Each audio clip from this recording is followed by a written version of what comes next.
વડોદરામાં એક સાથે 5 મકાનોની બાલ્કની ધરાશાયી થઈ, 15 બાળકોનો માંડ બચ્યો જીવ। આ દ્રશ્યો રામ રાખે તેને કોણ ચાખે કહેવતને સાર્થક કરી રહ્યા છે। વડોદરામાં બાલ્કની ધરાશાયી થઈ, પરંતુ 15 બાળકોનો વાળ પણ વાંકો ન થયો। વડોદરાના મકરપુરામાં રાધાકૃષ્ણ પાર્કમાં એક મોટી દુર્ઘટના તો ઘટી, પરંતુ મોટી જાનહાનિ ટળી ગઈ। રાધાકૃષ્ણ પાર્કમાં આવેલા 30 થી 35 નંબરના મકાનોની બાલ્કની તૂટી હતી। ધડાકાભેર બાલ્કની ધરાશાયી થતા દહેશત ફેલાઈ હતી, દોડધામ મચી ગઈ હતી। બાલ્કની ધરાશાયી થઈ તેના થોડા સમય પહેલા જ ત્યાં 15 થી વધુ બાળકો રમી રહ્યા હતા। જોકે બાળકોને બાલ્કની ધરાશાયી થવાનો આભાસ થતા દોડીને સુરક્ષિત સ્થળે જતા રહ્યા હતા। આથી તમામનો આબાદ બચાવ થયો હતો। બાળકો રમતા હોય તેવા સીસીટીવી ફૂટેજ પણ સામે આવ્યા છે। આ દુર્ઘટનામાં એક મહિલાને બંને પગે ગંભીર ઈજાઓ થતા હોસ્પિટલ ખસેડવામાં આવી હતી। ફાયરની ટીમે કામગીરી હાથ ધરી હતી। આ મકાનો જૂના અને જર્જરિત હોવાથી બાલ્કની ધરાશાયી થઈ હોવાનો પ્રાથમિક તપાસમાં ખુલાસો થયો છે। કોર્પોરેશન દ્વારા માલિકોને મકાનનો ઉપયોગ ન કરવા નોટિસ ફટકારાઈ છે। બનાસકાંઠામાં શટલ જીપ ચાલકો બેફામ, ઘેટા બકરાની જેમ ભર્યા મુસાફરો। બનાસકાંઠામાં શટલ જીપ ચલાવતા ચાલકોએ જાણે ગરીબ પ્રજાનો જીવ લેવાનું નક્કી રાખ્યું છે। ટ્રાફિકના નિયમોને ઘોળીને પી ગયેલા આ જીપ ચાલકો બેફામ બન્યા છે। બનાસકાંઠામાં અનેક અકસ્માતની ઘટનાઓ બાદ પણ પૈસાના પૂજારી બનેલા જીપ ચાલકો ઘેટા બકરાની જેમ મુસાફરોને ભરી રહ્યા છે। બનાસકાંઠાના સરહદી વિસ્તારમાં પોલીસની 80 કી તૈસી કરી એક જીપમાં 20 થી 25 લોકોને બેસાડવામાં આવે છે। આટલે જ જીપ ચાલક અટકતો નથી, કેટલાક લોકોને જીપની ઉપર બેસાડી દીધા। અહીંના લોકો પણ પોતાને જીવને જોખમમાં નાખતા અચકાતા નથી। પરંતુ અહીં સવાલ એ છે કે શું આ દ્રશ્યો ટ્રાફિક પોલીસ કે બનાસકાંઠા પોલીસને નથી દેખાતા? હરણી બોટકાંડનો મુદ્દો મહાનગરપાલિકાની સભામાં ગુંજ્યો। ₹300નું કમિશન લેનારી શાળાએ 40 વર્ષ પાલિકાનો પ્લોટ વાપર્યો હોવાનો ખુલાસો। વડોદરા મહાનગરપાલિકાની સામાન્ય સભામાં ફરી એકવાર હરણી બોટકાંડનો મુદ્દો ગુંજ્યો છે। બજેટની સભામાં થયેલી ચર્ચાના 110 દિવસ બાદ મળેલી સામાન્ય સભામાં ચર્ચા થઈ હતી, જેમાં હરણી બોટકાંડનો મુદ્દો ઉઠ્યો હતો। હરણી બોટકાંડ બાદ શાળા સંચાલકો સામે કાર્યવાહી થઈ નથી, ત્યારે 40 વર્ષ સુધી શાળાએ પાલિકાના પ્લોટને મેદાન તરીકે વાપર્યું, જેથી 40 વર્ષના એક દિવસ મુજબ ₹54 લાખની વસૂલાત કરવા નોટિસ આપવા સભ્યોએ માંગ કરી। તો સભામાં બીજેપીના કોર્પોરેટરે પીપીપી મોડલનો વિરોધ કર્યો। સભામાં વોર્ડ નંબર 15ના કાઉન્સિલર આશીષ જોશીએ કહ્યું હતું કે પીપીપી પ્રોજેક્ટમાં આખું શહેર વેચાઈ ગયું। બોટકાંડમાં માત્ર કોન્ટ્રાક્ટરો સામે કાર્યવાહી થઈ, શાળા કે અધિકારીને કોઈ શિક્ષા થઈ નથી। બોટકાંડ મામલે ન્યૂ સનરાઈઝ શાળા વિરુદ્ધ કાર્યવાહી કરવા માટે માંગ ઉઠી। સુરેન્દ્રનગર પોસ્ટ ઓફિસમાં આધાર કાર્ડ માટે અરજદારો નિરાધાર, લાગી લાઈનો। કાળઝાળ ગરમી બફારા વચ્ચે સુરેન્દ્રનગરની પોસ્ટ ઓફિસમાં આધાર કાર્ડ માટે અરજદારો નિરાધાર બન્યા છે।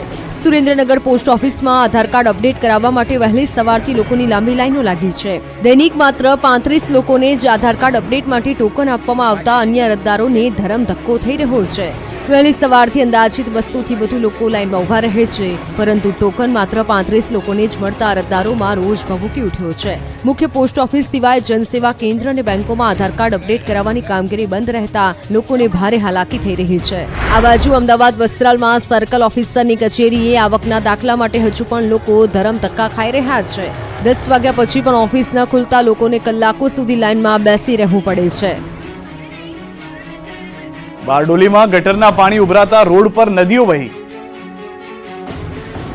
રોડ પર વહેતી ગટરની નદીના આ દ્રશ્યો છે સુરતના બારડોલીના શામરિયામુરા વિસ્તારમાં તંત્રના બાકે રોડ પર ગટરનું પાણી ઉભરાયું। આ વિસ્તારમાં વરસાદને કારણે નહીં, પરંતુ ઉભરાયેલી ગટરના દૂષિત પાણી ભરાયા છે।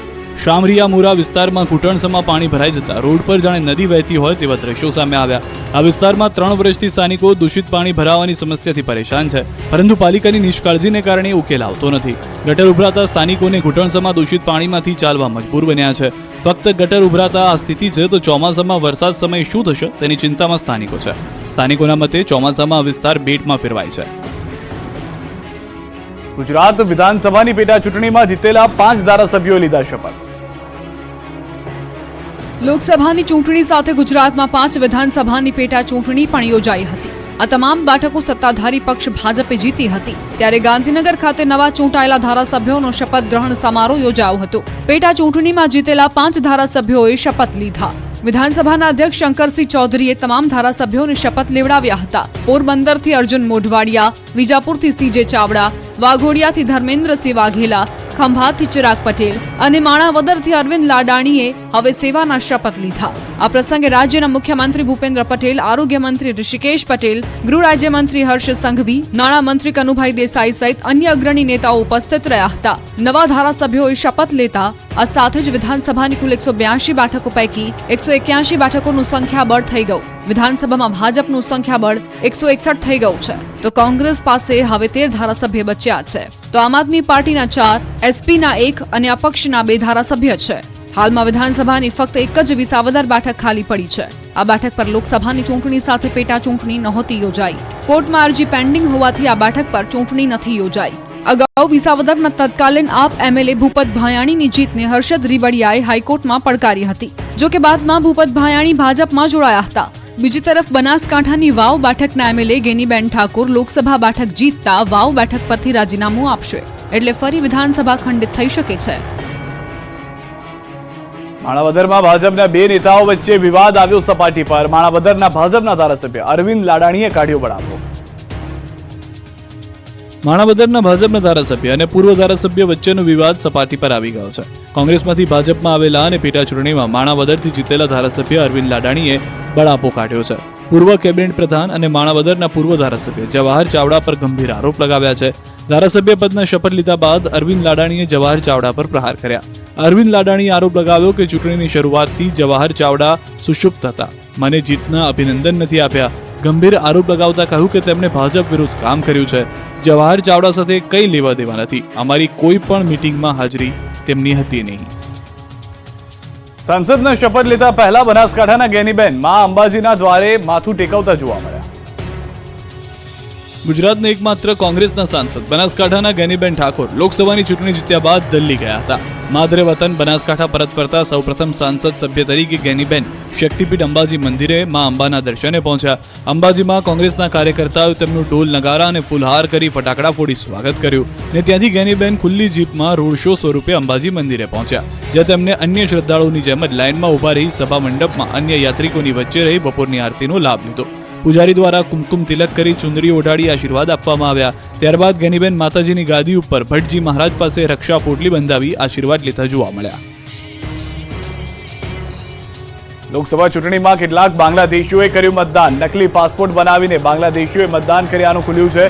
મહારાષ્ટ્ર એટીએસની તપાસમાં ચોંકાવનારા ખુલાસા થયા છે. બાંગ્લાદેશી શખ્સો ગુજરાતમાં રહીને બનાવતા હતા નકલી પાસપોર્ટ. નકલી પાસપોર્ટના ઉપયોગથી લોકસભામાં મતદાન પણ કર્યું. કેટલાક બાંગ્લાદેશીઓ પોતે ભારતીય નાગરિક બનીને વિદેશમાં કરે છે નોકરી. સમગ્ર મામલે અત્યાર સુધીમાં 4 શખ્સોની થઈ શકી છે ધરપકડ. હજુ પણ ફરાર 5 શખ્સોની શોધખોળ કરવામાં આવી રહી છે. મહારાષ્ટ્રના એટીએસ રિયાઝ હુસૈન શેખ, સુલતાન શેખ, ઇબ્રાહિમ શેખને ઝડપી ચૂકી છે. ફારૂક શેખ નામના શખ્સની પણ ધરપકડ કરી છે.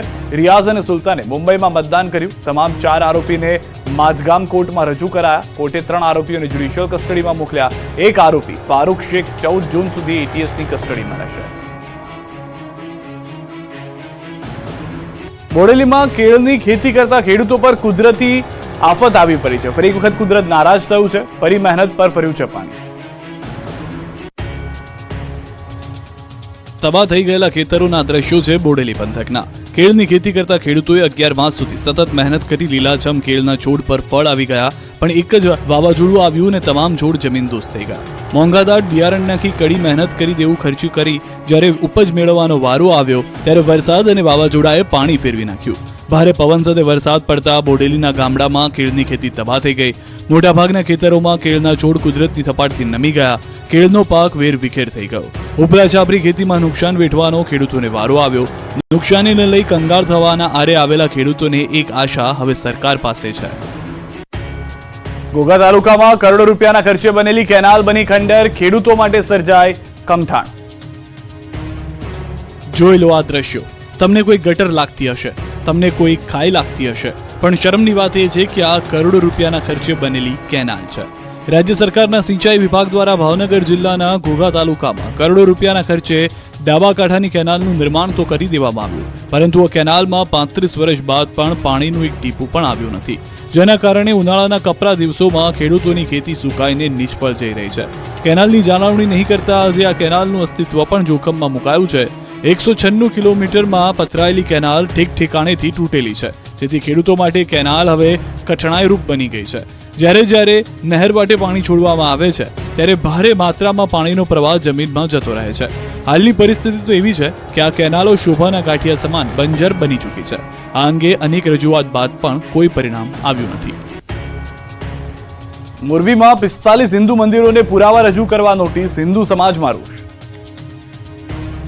મોરબી શહેરની હદમાં આવેલા 45 હિન્દુ મંદિરોને નોટિસ ફટકારવામાં આવતા હિન્દુ સમાજમાં લોકોમાં રોષ ભભૂક્યો છે. અનઅધિકૃત જગ્યા પર આવેલા 45 મંદિરોને નગરપાલિકા દ્વારા પુરાવા રજૂ કરવા નોટિસ ફટકારાઈ છે.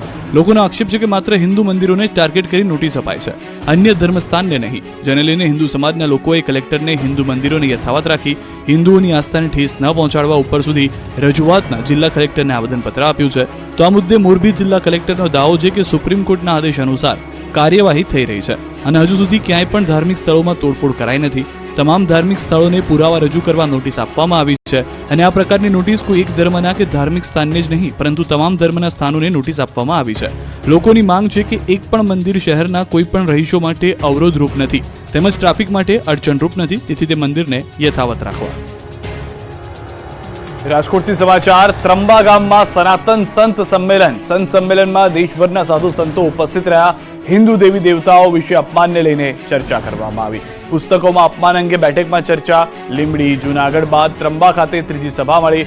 સનાતન ધર્મ સંસ્થાન સેવા ટ્રસ્ટ દ્વારા આયોજન કરાયું. જગતગુરુ શંકરાચાર્ય, દ્વારકાપીઠના પીઠાધીશ્વર સદાનંદ સરસ્વતી મહારાજ, કથાકાર મોરારી બાપુ, કથાકાર રમેશ ઓઝા, સંત શેરનાથ બાપુ, ઇન્દ્ર ભારતી બાપુ, કણીરામ બાપુ, દિલીપદાસજી સહિતના સાધુ સંતો ઉપસ્થિત રહ્યા. તો સંત સંમેલનમાં નિજાનંદ બાપુનું મોટું નિવેદન. આપણે જગતગુરુ શંકરાચાર્યને મૂકીને અયોધ્યા ગયા. અયોધ્યાના પરિણામોએ બતાવી દીધું કે ક્યાં ભૂલ થઈ. સનાતન કાલે પણ હતો, આજે પણ છે ને આવતીકાલે પણ રહેશે. ભગવતાચાર્ય રમેશ ઓઝાનું પણ નિવેદન. સ્વામિનારાયણ સંપ્રદાયનું નામ લીધા વિના આડે હાથે લીધા. સાધુનું કામ બ્રેન વોશ કરવાનું નહીં, હાર્ટ વોશ કરવાનું છે. હું જ મોટો, મારા જ ગુરુ મોટા, આ વાત ન કરવી જોઈએ. સનાતન સાથે તમામને જોડાયેલા રહેવા અપીલ કરી.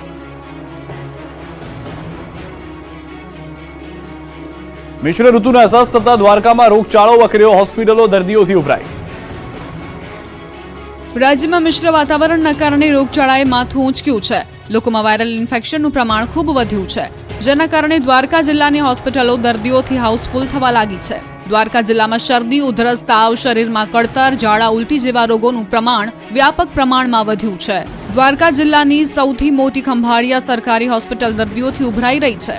દરરોજ 500થી પણ વધુ ઓપીડી નોંધાઈ રહી છે. દ્વારકા જિલ્લા આરોગ્ય તંત્ર પણ ખડેપગે હોય તમામ લોકોને પૂરતી સારવાર મળે તેવી વ્યવસ્થા કરાઈ રહી છે. હોસ્પિટલના અધિક્ષક દ્વારા લોકોને વધુ પાણી પીવા તેમજ દિવસે તડકામાં કામ સિવાય બહાર ન નીકળવા અપીલ કરાઈ રહી છે.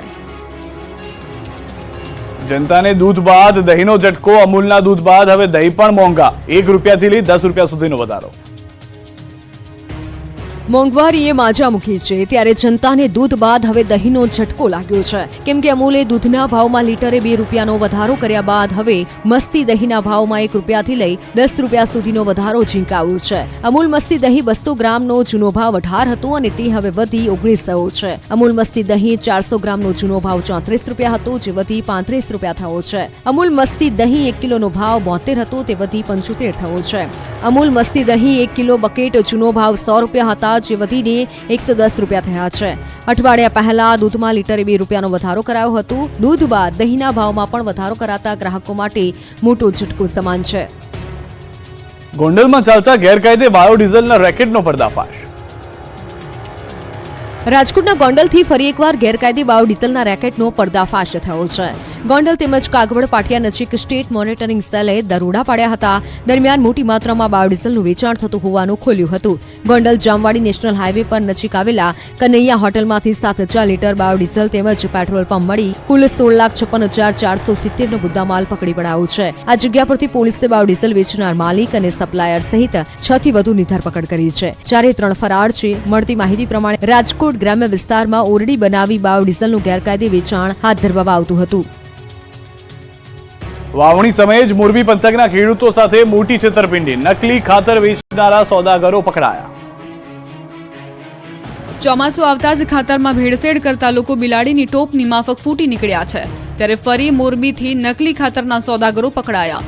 મોરબીના ટીમડી ગામ પાસેથી શંકાસ્પદ યુરિયા ખાતરનો જથ્થો ઝડપાયો છે. ટીમડી ગામ પાસેથી યુરિયા ખાતરનો જથ્થો લઈને જતો ટ્રક પકડાયો.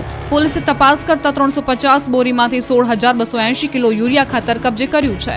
યુરિયા ખાતરની કિંમત ₹97,680 છે. કુલ 7,97,680 નો મુદ્દામાલ કબજે કરી પ્રવીણ ઠાકોર નામના શખ્સની અટકાયત કરાઈ છે. કરજણમાં સરવાળા ગામે મગરનો વધ્યો ત્રાસ. દરરોજ મગરનો સામનો કરતા ખેડૂતો. વડોદરામાં તાતને સતાવી રહ્યો છે મગરોનો ત્રાસ. વડોદરાના કરજણમાં સરવાળા ગામના ખેડૂતો સતત ભયની પરિસ્થિતિમાં પોતાના જીવના જોખમે ખેતી અને પશુપાલન કરવા મજબૂર બન્યા છે. સરવાળા ગામની ઢાઢર નદીમાં મગરોનું સામ્રાજ્ય છે, પણ દરરોજ ઘરેથી ખેતરે જતી વખતે ખેડૂતોને મગરોનો સામનો કરવો પડે છે.